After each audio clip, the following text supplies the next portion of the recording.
Yo, yo, yo, new day, new deal. I have begun watching, I finally have a day off, to just, like, do absolutely nothing. So I've begun watching, just on a whim, a, an anime of, like, 2016, apparently. Like, just a one season anime called, fucking Kabaneri of the Iron Fortress, which is such a badass name, but also really a little too edgy. But you know, there's no thing as too edgy in anime, so it gets a pass. Um, but this thing, I actually really enjoy it for some reason. I don't know. It's not the greatest thing out there. It's not the most like thought-provoking thing I've ever experienced, but it's just cool to sit back and watch. You know, there's not really too much to think about. There is still, you know, there's minimal thinking behind everything. It's basically, the vibes of it is very much like Attack on Titan. As in, it's like a dystopian world. It's not really dystopian. It's essentially, I don't even know what genre. It's like some sort of horror zombie apocalypse shonen. Which is those are just like all the keywords of like what 14-year-old boys think is cool, and me sitting here as, oh my god, I am fucking 21 now. Me as a 21-year-old, I also think it's really fucking cool. God, I'm beginning to get old. Shit. Crud, as the youngsters say. But yeah, this is you know, getting up there in age. Anime, it's like 8 years old at this point. It's over 8 years old. And I think it still holds up in terms of like, you know, animation. That mostly being, you know, compared to the fact that most seasonal anime at this point are just like slideshows. So in terms of that, it still holds up, but still, just, you know, the vibes in general is really fucking good. Again, it's like Attack on Titan if the Titans were just a flock of zombies. The main premise here is that our main character, you know, he's a fucking geeky scientist guy. He's not really a scientist. He's just a fucking nerd. Who lives in this little settlement of something, this little city of people who haven't yet been taken over by these Kabane, the zombies. The zombies are called Kabane. I'm just gonna call them Kabane instead of zombies because they're not really zombies. They're just a thing entirely to themselves.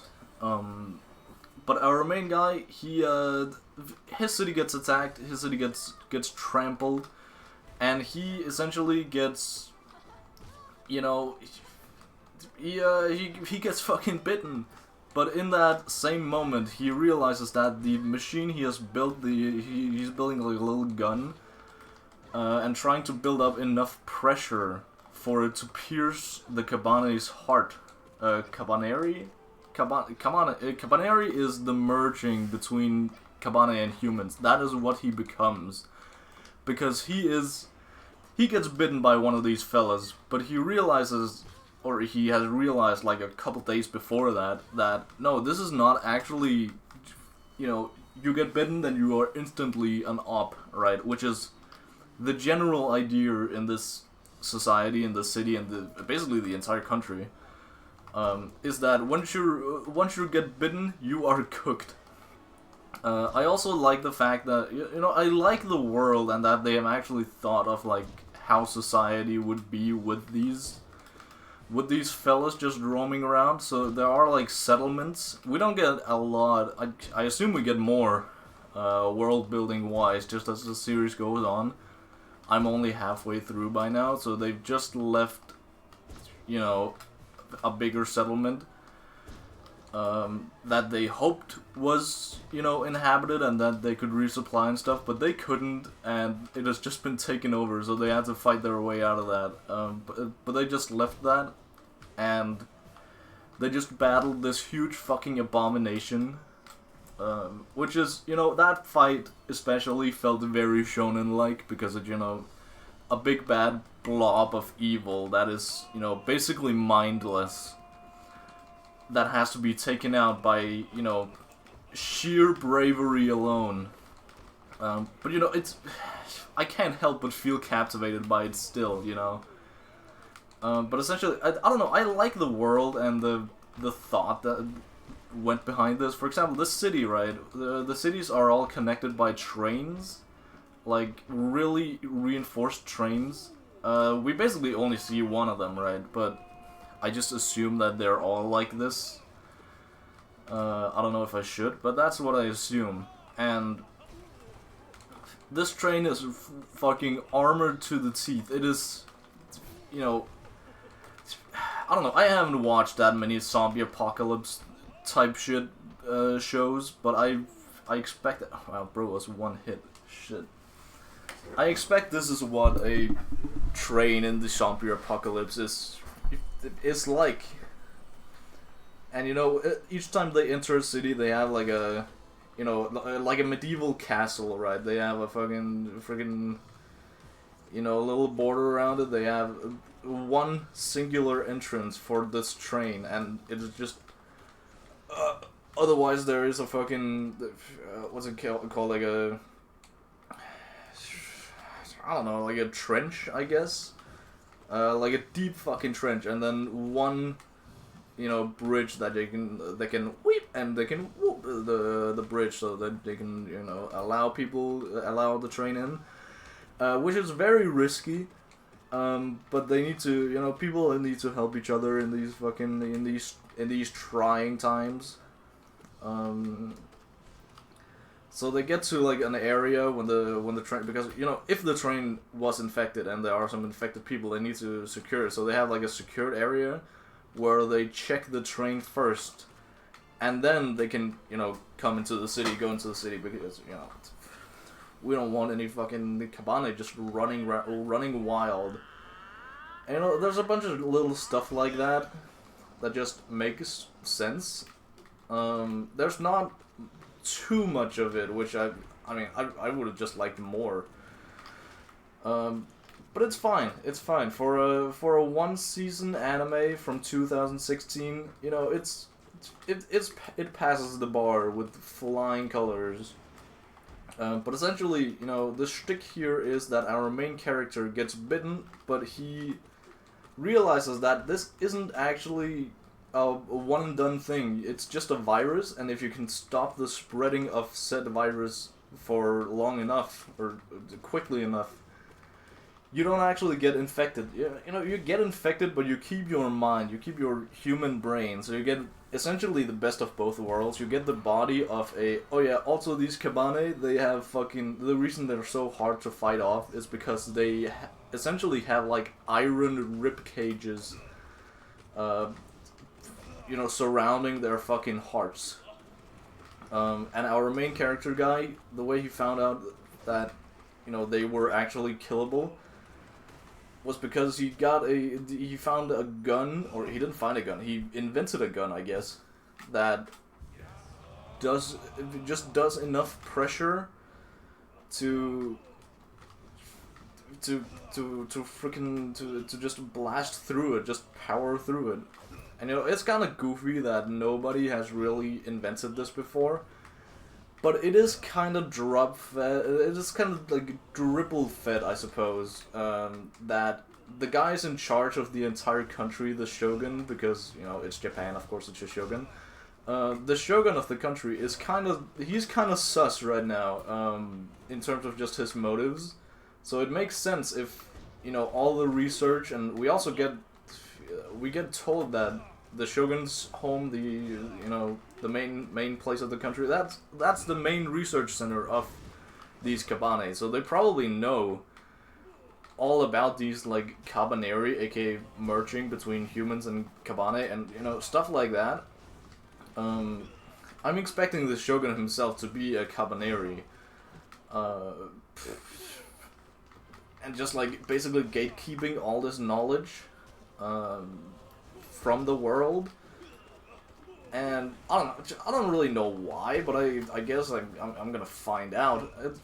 That's not, this is all just my headcanon, by the way, so it might turn out to not be true. Also, these like one season animes have a pretty bad track record of just fumbling their endings so fucking hard. Like they have an incredible world, they're like really thought out, and then the story just fumbles so hard. But yeah, we get told through the... I don't actually know who her brother is, but we find another girl while the city is being attacked, right? We find another girl who's just like there by chance. I guess I don't actually know why. We don't actually know why she was there now that I think about it, but she is also a Kabaneri. And she is damn fucking good at fighting off the Kabane.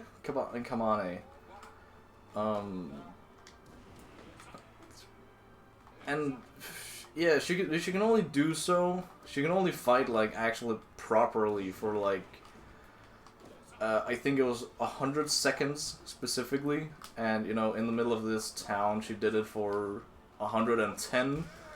And she fought off every single one of them, but there are more. Like the whole country is infested, so there were more Kabane sounds wrong. Kabane, that's where it is. There were more Kabanes on the way because they are essentially infesting the whole fucking country, so they needed to move. They needed to evacuate the entire town on this train, the Iron Fortress. It has the name the Iron Fortress. That's why I think it's just a one-off train. It's not anything. It's not like there are a lot of these trains floating around in the world. I don't know. I'm kind of expecting to bump into another train at some point, but we just haven't yet. It just feels like something that should happen because we spent most of the time on this anime like on train tracks.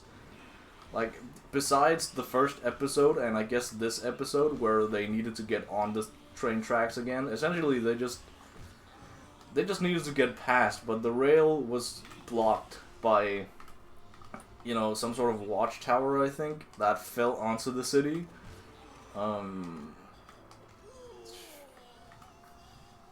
Yeah, and they needed to lift a crane to do that, but to get the train moving, they needed a boiler. A big ass fucking boiler, but the boiler was the home of these Kabane. It just sounds wrong. It's just one of those words that sound wrong. Of course, it's also in another fucking language, so I suppose. Yeah, but essentially, the big thing about this anime is just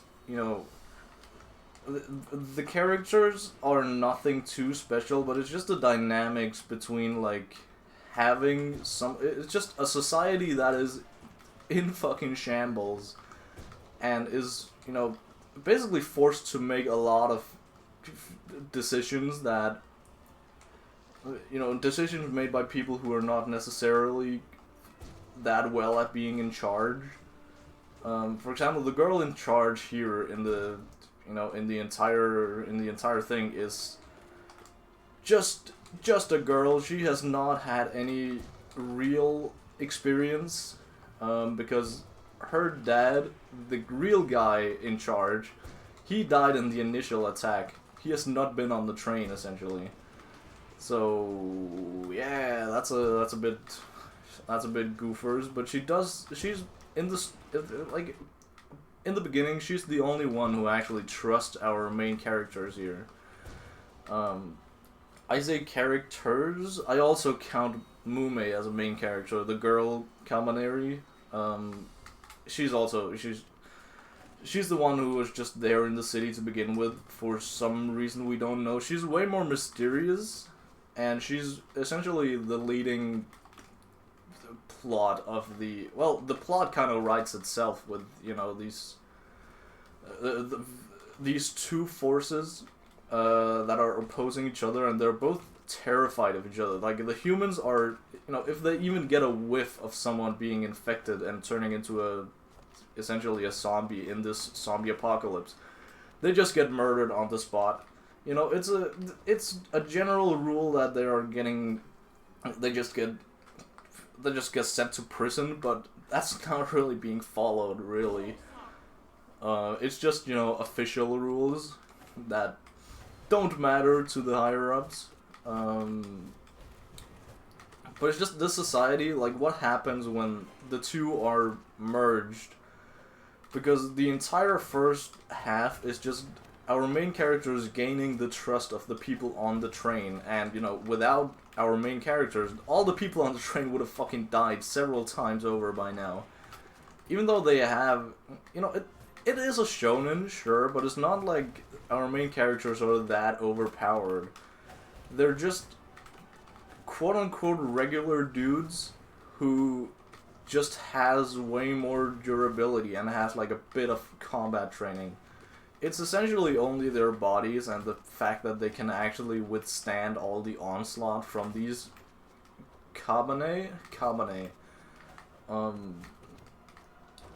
that makes them, you know, being able to survive and essentially just take the aggro off of the horde of, you know, that's another thing. They're just in hordes all the time, and they are, you know, they're fierce enough one by one, right? But you can still kind of restrain them if you are enough people. If there only are one, and you just manage to... It's essentially only dangerous if they bite you, but because these main character guys are already bitten, they're essentially immune to that. They have a thing around their necks to stop this infection from going to their brain. That's why they still have their human brain, but their body is entirely like Kabaneri. That is why they are Kabaneri. I should get these hearts while I remember. Alright. But yeah, there are... I don't know, it's not like they're essentially that overpowered, so it still feels like there are a lot of stakes in like everything they do. So that's that's pretty goated. It's not like, you know, when you hear that fucking anime music hyping up and there's a big blob chasing after you, a big blob of CGI chasing after you and on like a train, and you know your main characters are hyping themselves up like, yeah, I can do this. You know that they're gonna make it through. But that doesn't mean that at any other point in the show there is no death flags, because there are death flags for literally everyone at any point, anywhere. And I fucking love that, because it keeps me on my fucking toes, and I need to actually follow what's happening, because there are, you know, I don't know, it's weird because there hasn't been any, like, major deaths, at least not for now. I'm like 6 episodes in. I don't need to heal here.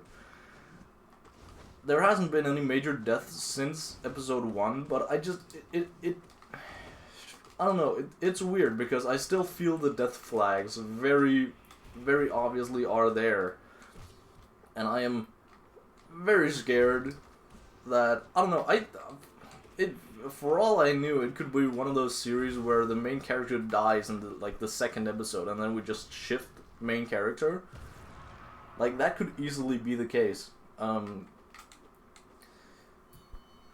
But, you know, in that sense, our main characters are not that powerful. A guy that I think is,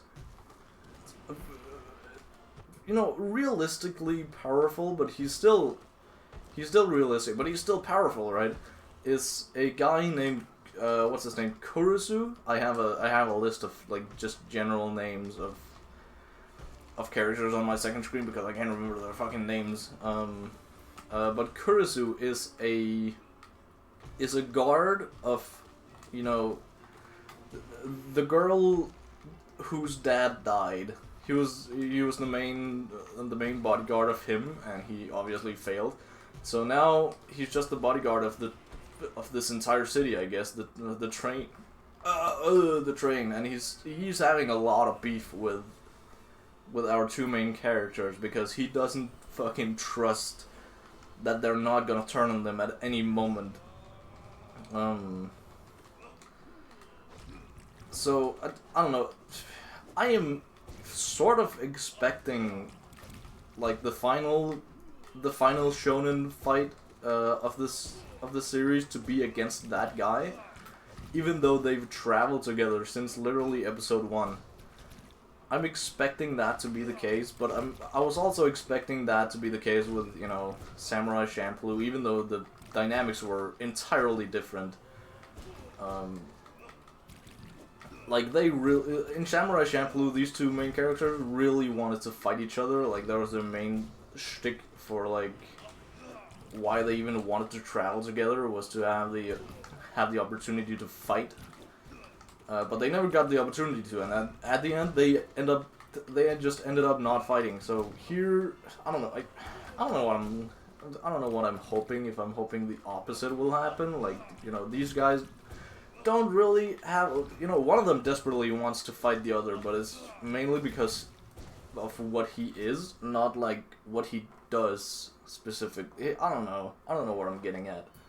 But essentially, he is really fucking cool, and he's just like a katana man, right? He just wields a katana, and apparently at some point they made a new sword for him, a new katana for him, made out of these Kabane rib cages, heart cages, that are, you know, now he has a proper edgy anime sword that is like glowing. It kind of looks like the edgy sword from Elden Ring. It's pretty bad, but it's pretty funny too. I really need to scratch my nose. Can I? That's a good place to pause. All right. But yeah, essentially, he's just a normal guy with a sword. Like, he's a trained samurai, right? I just realized another way for him to go out, because again, he also has, everyone has major death flags on them. But a way he could easily go out, and a way that they could also kind of fight each other, and that, you know, now that I'm thinking more and more about it, this is probably the way it's gonna end for him. He's gonna turn into a Kabane at some point, and he's gonna like dishonor his like samurai ways, and he's not gonna take the, you know, for each infected guy you have, like, if you get infected, you take a suicide pact essentially and just blow up your own heart, like essentially just a suicide bomb. Which is, prior to this is the only way they knew how to kill the Kabane. So you take that, but essentially this guy is gonna turn into a Kabane and either not have his thing with him, or he's just not gonna use it. And that way he turns into a Kabane, and we have seen before, actually, Kabane with these, like, prior samurai, like, trained assassins and stuff, turned into Kabane, and they retain their, like, muscle memory. So they put up a big fucking fight. And that was also, I kind of, that's another point in the show where I kind of expected our main character to die, or at least sacrifice a big part of himself. But he didn't. He straight up, he beat the guy. He beat the guy straight up. Again, felt a little too shonen-like for my liking. But you know, it is a shonen, so why not go for it, right? Uh-oh. So that is, he's gonna turn into one of these guys, and then he's gonna, you know, be a proper, hard final fight for the gang. God, that was an awful fucking position for an Aspid to be. I hate Aspids, if you haven't noticed. I fucking despise them. I can heal here. Yeah, let's go.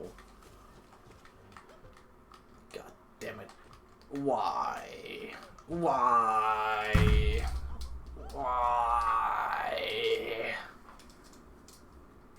I jumped towards the collector specifically so he wouldn't jump towards me, but he just jumped towards me anyway. What the fuck even is this? This is some grade A bullshit. I'm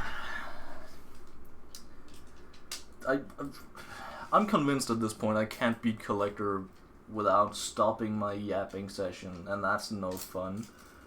Anyway, I'm gonna either continue watching this or play some Baldur's Gate, so I'll update you later. See you around. Goodbye.